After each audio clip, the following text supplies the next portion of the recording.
हमारे आज का लेक्चर जो है वो पायरूविक एसिड ऑक्सीडेशन और दूसरा टॉपिक है हमारा साथ में क्रब साइकिल और सिट्रिक एसिड साइकिल। हमने हमारे लास्ट लेक्चर जो कि ग्लाइकोलाइसिस था उसमें बात की थी कि at the end of glycolysis हमारे पास जो है वो टू पायरूविक एसिड जो है वो आपके पास रिलीज होते हैं बाय ईच ग्लाइकोलाइसिस। ठीक है। हर ग्लाइकोलाइसिस में दो पायरूविक एसिड जो है वो आपके पास रिलीज होना होते हैं। और अब ये पायरूविक एसिड जो है इसकी ऑक्सीडेशन आपको दरकार है।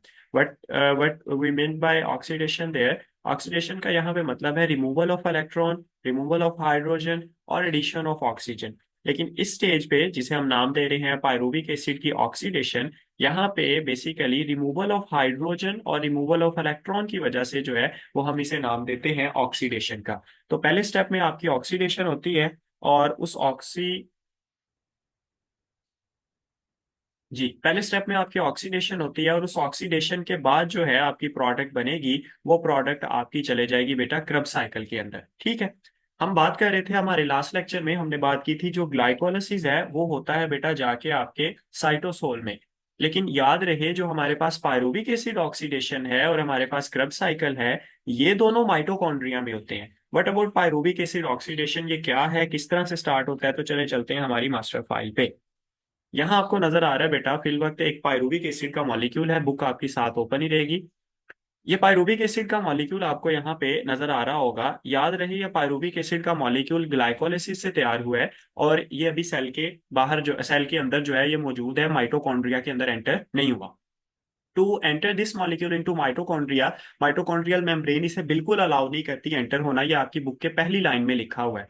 अगर इस पायरूवेट ने एंटर होना है इनटू द माइटोकॉन्ड्रियल मैट्रिक्स तो इसे अपनी हालत चेंज करनी पड़ेगी। इसे अपने मॉलिक्यूल का जो हालत है वो चेंज करनी पड़ेगी फ्रॉम पायरूवेट टू, पायरूवेट से बेटा ये कन्वर्ट हो जाएगा into acetyl coenzyme A. To convert into acetyl coenzyme A इसे किस चीज की जरूरत है बेटा, इसे यहां से जरूरत है सबसे पहले अपने अंदर से कार्बन डाइऑक्साइड को रिलीज करने की। आपकी बुक पे लिखा हुआ है, इसे अंडरलाइन कर लो, ये आपके लिए पहली इंपॉर्टेंट बात है। इससे पहले आपने किसी रिएक्शन में नहीं पढ़ा, रिमूवल ऑफ कार्बन डाइऑक्साइड यहाँ पे जो हो रहा है it is called decarboxylation. Decarboxylation होने के बाद आपके पास ये जो कोएंजाइम एस एच नजर आ रहा है आपको, ये एंटर होगा उसी टाइम पे जब पायरूवेट ने कन्वर्ट होना इनटू एसिटाइल कोएंजाइम ए में। तो कार्बन डाइऑक्साइड रिलीज होगी जबकि coenzyme A S H enter होगा।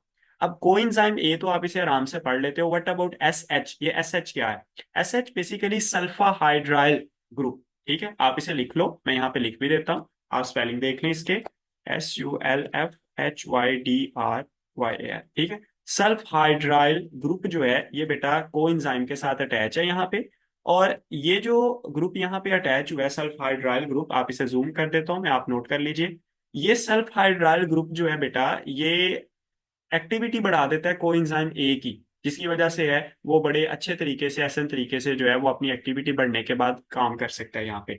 मीनवाइल जब आपका पायरूवेट कन्वर्ट हो रहा था इनटू एसिटाइल कोएंजाइम ए में तो यहाँ पे हाइड्रोजन भी रिलीज होता है एक, और उस हाइड्रोजन को जो है वो हम कैप्चर कर लेते हैं and then we will convert this hydrogen into the NaDH। हम उस हाइड्रोजन को NaD के अंदर ऐड करते हैं और वो कन्वर्ट हो जाता है इनटू NaDH में। ठीक है जी।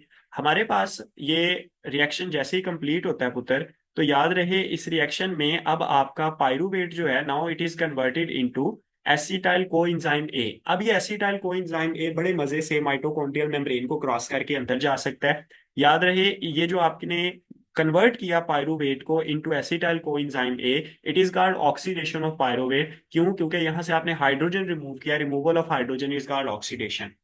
अब बच्चे यहाँ पे सवाल पूछते हैं, सर ये तो एक पायरूवेट की बात हो रही है, वो पायरूवेट कहाँ गया जो ग्लाइकोलाइसिस से साथ में दूसरे नंबर वाला पायरूवेट उतरा था? बिकॉज हमें दो पायरूवेट वहां से उतरते हुए देखे थे ग्लाइकोलाइसिस में। तो दूसरा पायरूवेट भी बिल्कुल इसी तरह से ऑक्सीडेशन करवाएगा अपनी और वो चला जाएगा बेटा माइटोकॉन्ड्रिया में। जैसे ही माइटोकॉन्ड्रिया में ये एंटर होता है एसिटाइल कोएंजाइम ए बन के, तो वहां पे पहले से एक सब्सटेंस या मॉलिक्यूल केमिकल मौजूद है जिसका नाम है बेटा ऑक्सालो एसीटेट। ऑक्सालो एसीटेट जो है ये आपके पास चार कार्बन वाला कंपाउंड है। आप अपनी बुक के साइकिल पे चले जाएं, गालिबन वो 227 नंबर पेज पे है क्रब साइकिल। तो वहां उसने लिखा हुआ है ऑक्सालो एसीटेट 4 कार्बन, आगे 4C लिखा हुआ है। तो ये 4 कार्बन कंपाउंड है। और एसिटाइल कोएंजाइम ए के आगे आप चले जाएं, वहां उसने लिखा हुआ है 2 कार्बन कंपाउंड। ये 4 और 2 कार्बन वाला कंपाउंड मिलके एक नया कंपाउंड बनाते हैं। और आप इस रिएक्शन के दौरान जो है इसके अंदर वाटर को ऐड होता देखेंगे, और कोएंजाइम ए जो है विद सल्फा हाइड्राइल ग्रुप वो यहां से निकल जाएगा, जो आपके पास प्रोडक्ट बनेगी पुत्र उसका नाम सिट्रेट है। ठीक है जी। तो याद रखें, अब इसी पे मैं एक एमसीक्यूज बना के आपको पूछ रहा हूँ। वो एमसीक्यूज है, the four carbon compound oxalo acetate when react with acetyl coenzyme A, which is two carbon compound, the resultant compound citrate have how many number of carbon? तो आप अंडरलाइन करो, यहाँ पे उसके 6 नंबर ऑफ कार्बन है। ठीक है। अब यहां से आपने एक और एमसीक्यूज उठाना है, क्योंकि ये जो आपकी पहली प्रोडक्ट बन रही है इस रिएक्शन की, ये सिट्रेट है, ये सिट्रिक एसिड है। इसी बेस पे हम इस रिएक्शन को सिट्रिक एसिड साइकिल भी कहते हैं। सेम आपने जिस तरह केल्विन साइकिल को नाम दिया था कि केल्विन साइकिल की पहली प्रोडक्ट जो है उसमें 3 कार्बन है, तो हम इसे C3 पाथवे कहते हैं। इसी तरह इसमें जो पहली प्रोडक्ट है वो सिट्रेट है, सिट्रिक एसिड है, तो इसे सिट्रिक एसिड साइकिल भी कहते हैं, कर्ब्स साइकिल के साथ साथ। अलोंग विद दिस, इन दोनों नामों के साथ तीसरा नाम भी इसे दिया गया है। जो सिट्रेट होता है मॉलिक्यूल, इसमें 3 कार्बोक्सिलिक ग्रुप होते हैं। On the basis of this इसे कहा जाता है बेटा ट्राई कार्बोक्सिलिक एसिड साइकिल या TCA साइकिल। तो मैं नाम दोहरा देता हूं बेटा, इसके टोटल नाम है TCA साइकिल, दूसरा नाम है बेटा इसका वो है सिट्रिक एसिड साइकिल, और तीसरा नाम है क्रब्स साइकिल। ठीक है। ये 3 नामों के साथ आपका जो है ये साइकिल आगे चलता है। अब सिट्रेट ने जो है वो आगे कन्वर्ट होना इनटू आइसोसिट्रेट। याद रहे, जैसे ग्लाइकोलाइसिस में glucose 6 phosphate and fructose 6 phosphate, ये दोनों बेटा आपके पास क्या थे, ये दोनों आइसोमर थे। ठीक है। इसी तरह मेरा बेटा याद रखना है आप लोगों ने कि सिट्रेट और आइसोसिट्रेट जो हैं ये दोनों भी आइसोमर हैं, और इन्हें भी यहाँ पे जिसने कन्वर्ट करवाया वो एंजाइम आइसोमरेज ही है, जो ग्लाइकोलाइसिस में आपने इस्तेमाल होते देखा था। ठीक है। तो सिट्रेट जो है वो आसानी से आइसोसिट्रेट में कन्वर्ट हो जाता है, इसके अंदर कोई भी आपकी खपत या बचत जो है किसी भी किस्म के मॉलिक्यूल की नहीं होती। आइसोसिट्रेट अब आगे कन्वर्ट होता है इनटू अल्फा कीटो ग्लूटारेट। नाम जो है वो जरा प्रोनाउंस करना आपके लिए जो है, इसे रिपीट किया करें मेरे साथ। तो मॉलिक्यूल का नाम है अल्फा कीटो ग्लूटारेट। ये अल्फा कीटो ग्लूटारेट जैसे आइसोसिट्रेट से बनेगा तो यहाँ कार्बन डाइऑक्साइड रिलीज होगी, और मैंने आपको बिल्कुल शुरू में बताया था पायरुविक एसिड ऑक्सीडेशन में, when ever you have seen the removal of carbon dioxide तो हम उसे कहते हैं डी कार्बोक्सिलेशन। तो यहाँ देखें आपके पास हो रही है डी कार्बोक्सिलेशन, और ये कन्वर्ट हो रहा है इनटू अल्फा कीटो ग्लूटारेट में। तो हमारे पास एमसीक्यूज भी आ सकता है, D carboxylation of isocitrate converts it into which compound. तो आपने याद रखना है कि वो अल्फा कीटो ग्लूटारेट में कन्वर्ट होता है। मीनवाइल जब यहाँ से डीकार्बोक्सिलेशन हो रही थी तो अगेन हमें चांस मिला एक और हाइड्रोजन को यहाँ से निकालने का, और हमने उस हाइड्रोजन को बिल्कुल वैसे ही NAD पॉजिटिव के अंदर ऐड किया, और हमारे पास जो है वो NADH मॉलिक्यूल बन गया। यहाँ तक एल्फो कीटा ग्लूटारेट बनाने तक हम अपने रिएक्शन को आगे लेके चलते हैं, और हमारे पास अगला कंपाउंड है सुसिनाइल कोएंजाइम ए। आप अपनी बुक पे चले जाइए, बुक पे सुसिनाइल कोएंजाइम ए नहीं लिखा हुआ उसने, हालांकि 2-3 एरो है उसके दरमियान जगह है, आप लिखना चाहो तो बेटा लिख सकते हो, ना लिखना चाहो तो आप ना लिखो। आप इसे अगला जो है सुसीनेट आप डायरेक्ट उसे लिख सकते हो। आप लिख सकते हो अल्फा कीटो ग्लूटारेट से सुसीनेट बने। मैंने यहाँ पे एक स्टेप और ऐड किया है कि अल्फा कीटो ग्लूटारेट से पहले बनता है सुसिनाइल कोएंजाइम ए। जब अल्फा कीटो ग्लूटारेट से सुसिनाइल कोएंजाइम ए बनता है तो अगेन कार्बन डाइऑक्साइड यहां से रिलीज होती है, अगेन डीकार्बोक्सिलेशन देखने को मिलती है, और सेम वही सीरीज ऑफ प्रोसेस रिपीट होगा। अगेन हाइड्रोजन आपको मिलेगा जिसकी मदद से आप NAD पॉजिटिव को कन्वर्ट कर दोगे इनटू NADH। यहाँ पे आपको ये नजर आ रहा है। सुसिनाइल कोएंजाइम ए आसानी से कन्वर्ट हो जाता है इनटू सुसिनेट। अब हमारे पास यहां से आप लोगों ने जो है बड़े गौर से इसको समझना है बात को। ये देखो, जब सुसिनाइल कोएंजाइम ए या आपकी बुक के मुताबिक अल्फा कीटोग्लूटारेट कन्वर्ट हो रहा है इनटू सुसीरेट, तो यहाँ पे एक भारी अमाउंट में एनर्जी इकट्ठी हो रही है इसकी कन्वर्जन के दौरान। वो एनर्जी माइटोकॉन्ड्रिया के मैट्रिक्स में बैठा GDP एक फॉस्फेट की मदद से उस एनर्जी को हासिल करता है, एंड नाउ कन्वर्टेड इटसेल्फ, और खुद को कन्वर्ट कर लेता है बेटा इनटू GTP। ठीक है। ग्वानोसाइन ट्राइफॉस्फेट में खुद को कन्वर्ट कर लेता है।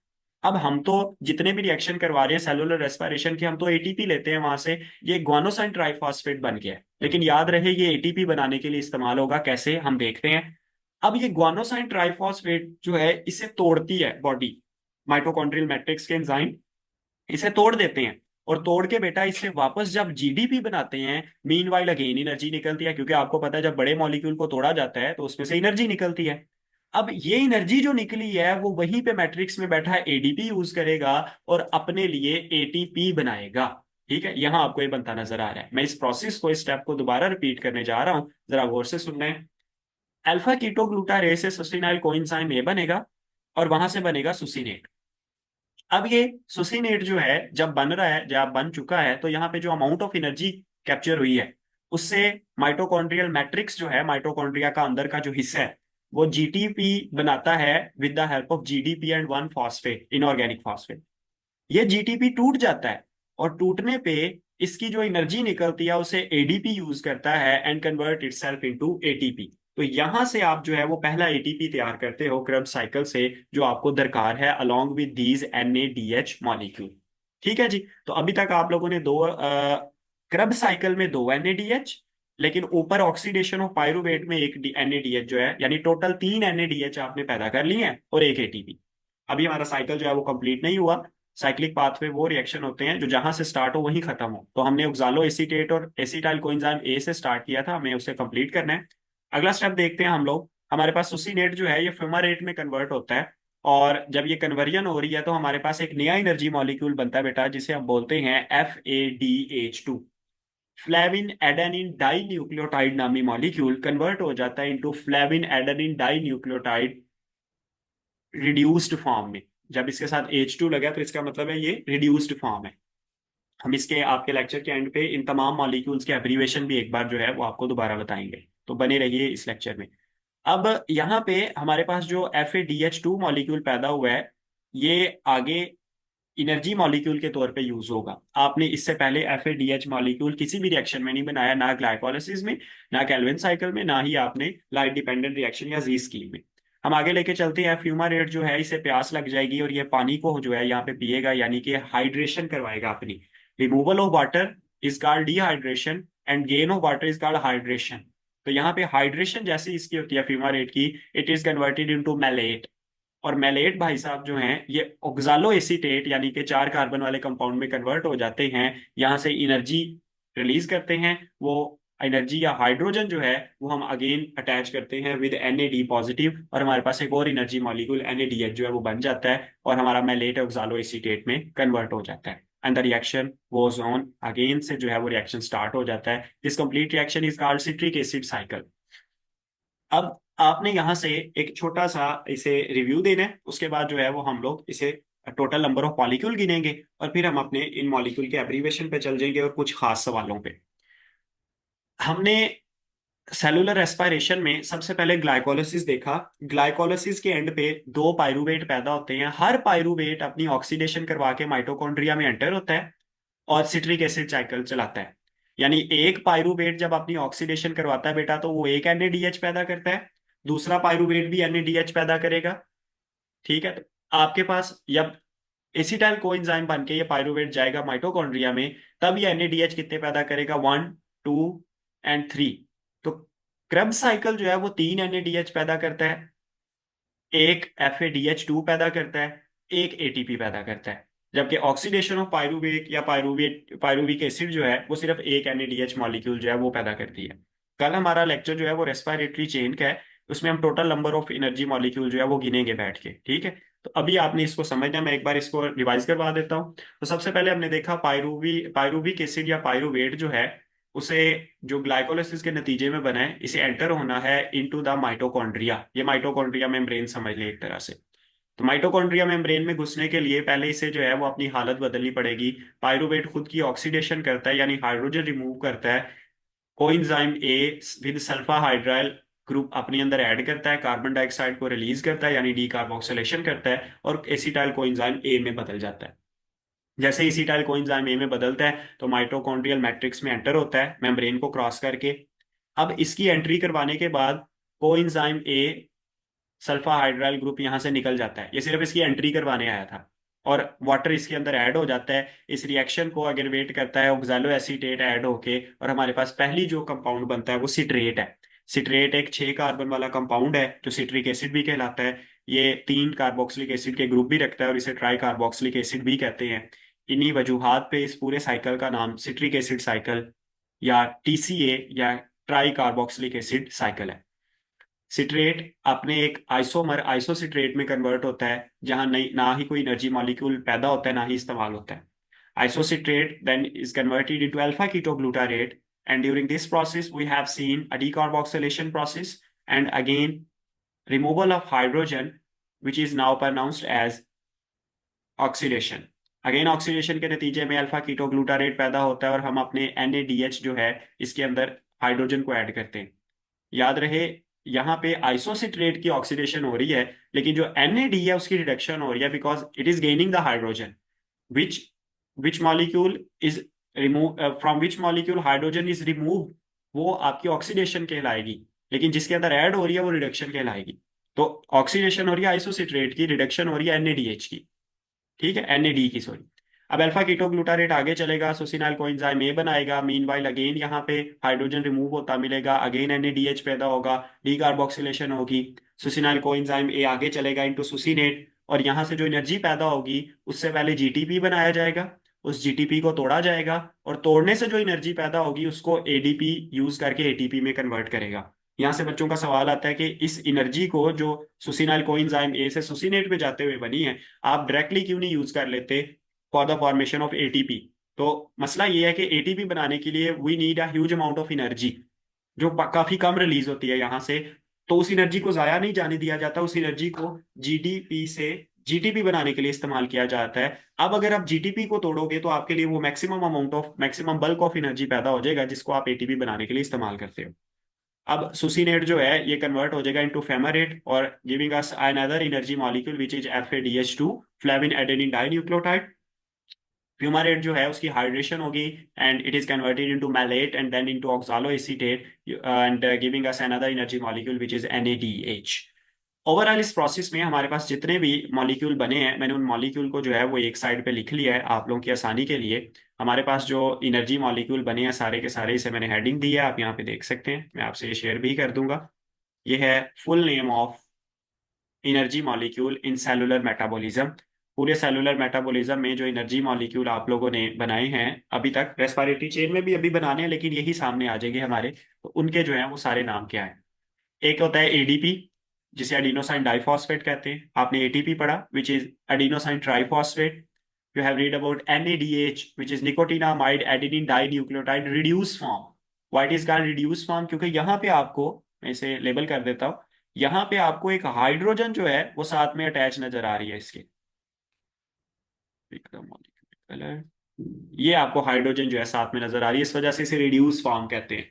वैसे जो नेचर में है ये भाई साहब NAD की फॉर्म में होते हैं, इसे हाइड्रोजन हर टाइम दरकार होता है, तो हम इसे बोलते हैं निकोटिनामाइड एडेनिन डाइन्यूक्लियोटाइड। हाँ, आप लोगों ने NADPH भी पढ़ा हुआ है, which is called nicotinamide adenine dinucleotide phosphate, और ये भी रिड्यूस है क्योंकि इसके साथ हाइड्रोजन लगा हुआ है। अब बात आ जाती है NADPH2 की। तो मैंने यहाँ पे इसकी जो है वो एक्सप्लेनेशन लिखी है कि टिपिकली ये एग्जिस्ट नहीं करता बायोलॉजिकल रिएक्शंस में, और इसकी करेक्ट फॉर्म जो है वो NADPH है। अब आप लोग पूछोगे सर आप ही ने तो पढ़ाया था वो नाइल्स हाइपोथेसिस, जब हम लोगों ने पढ़ी थी तो उसके दोनों रिएक्शंस के नीचे NADPH2 लिखा हुआ था। तो वो बुक में गलतियां हैं, बिल्कुल हैं। वो NADPH ही है मॉलिक्यूल, आपके पास NADPH2 नहीं होता। ठीक है, ये आपने बात याद रखनी है। आज आपने नया मॉलिक्यूल पढ़ा है जिसका नाम है FAD, फ्लेविन एडेनिन डाइन्यूक्लियोटाइड, और अगर इसके साथ हाइड्रोजन लग जाए अगेन तो आप इसे बोलोगे रिड्यूस फॉर्म में है ये। अब मुझसे एक बच्चे ने सवाल पूछा था आपसे पहले वाले लेक्चर में, और I really appreciate good question. हमेशा मैं अप्रिशिएट करता हूँ ताकि बच्चों में हौसला बढ़े और वो दोबारा ऐसे सवाल पूछें। मुझे वो सवाल बहुत पसंद आया तो मैंने उनको भी समझाया, और आपके जो है वो लेक्चर के अंदर मैंने इसे ऐड कर लिया। अब आप लोगों ने NADPH पढ़ा, और इसके साथ साथ आपने एक मॉलिक्यूल पढ़ा है जिसका नाम है जनाब NADH। दोनों में डिफरेंस है P का। बच्चे पूछते हैं सर ये क्या फर्क है, हम क्यों पहले NADPH आपने पढ़ाया हमें, फिर अगले दो रिएक्शन जो आते हैं आप कहते हैं जी NADH बन रहा है, NADPH नहीं बनेगा, क्यों, ऐसा क्यों है। तो जरा सुन लें, मैंने सवाल भी लिख दिया है। असल में जो आपका NADPH है ये वाला मॉलिक्यूल, ये एनाबॉलिक रिएक्शंस में यूज होता है। एनाबॉलिक रिएक्शन वो रिएक्शन है जिसमें छोटे मॉलिक्यूल को मिला के बड़े मॉलिक्यूल बनाए जाते हैं। तो आपके जो छोटे मॉलिक्यूल मिलके बड़े मॉलिक्यूल बन रहे थे वो आपके रिएक्शन दो थे, दोनों फोटोसिंथेसिस के फेज। पहला फेज था फोटोसिंथेसिस का लाइट डिपेंडेंट रिएक्शन, और दूसरा फेज था लाइट इंडिपेंडेंट रिएक्शन। ये मैंने आपको फेज अलग से क्लास में बताए हुए हैं। तो इन दोनों फेज में आप NADPH को देखोगे, आप बुक पे चले भी जाओ, रिएक्शन देख भी लो, सारे जी स्कीम देख लो, अपनी केल्विन साइकिल देख लो, आपको वहां पे NADPH मिलेगा। और रीजन उसके पीछे ये है कि NADPH जो है वो एनाबॉलिक रिएक्शन में एनर्जी जब जो है वो देने के लिए यूज होता है, ये एनर्जी प्रोवाइड कर रहा होता है, क्योंकि आपको पता है एनाबॉलिक रिएक्शन में जब छोटे मॉलिक्यूल जुड़ना होता है दे नीड एनर्जी। दूसरी तरफ जब आपने ग्लाइकोलाइसिस पढ़ना शुरू किया पिछले लेक्चर में, आज आपने पायरुविक एसिड ऑक्सीडेशन पढ़ी है और क्रेब्स साइकिल पढ़ा है, कल आप लोग रेस्पिरेटरी चेन पढ़ोगे, इन सब में आपको NADH नजर आएगा। याद रहे ये जो अब मैंने आपको रिएक्शन पढ़ाना शुरू किए हैं ग्लाइकोलाइसिस से लेकर रेस्पिरेटरी चेन तक, these are called cellular respiratory reactions या सेलुलर रेस्पिरेशन वाले रिएक्शन है ये रिएक्शन कैटाबोलिक होते हैं, इनमें बड़े मॉलिक्यूल को तोड़ के छोटे मॉलिक्यूल बनाए जाते हैं और इस दौरान एनर्जी निकलती है। ठीक है, तो एनर्जी जब निकलती है तब आप NADH इस्तेमाल यानी आपके पास बनते हैं, और जब आपके पास एनर्जी जो है वो रिक्वायर्ड होती है तब आप NADPH जो है वो बनते देखते हैं सेल के अंदर। ठीक है, तो ये दोनों में जो है वो डिफरेंस है। आपको फाइल में शेयर भी कर दूंगा, आप देख भी लीजिएगा। तो यहाँ तक हमारा जो है वो आज का जो है वो लेक्चर था, जिसमें हमने पढ़ा है about citric acid cycle and pyruvic acid oxidation. इस सब में आपको कोई सवाल है तो आप लाजमन सवाल पूछिए।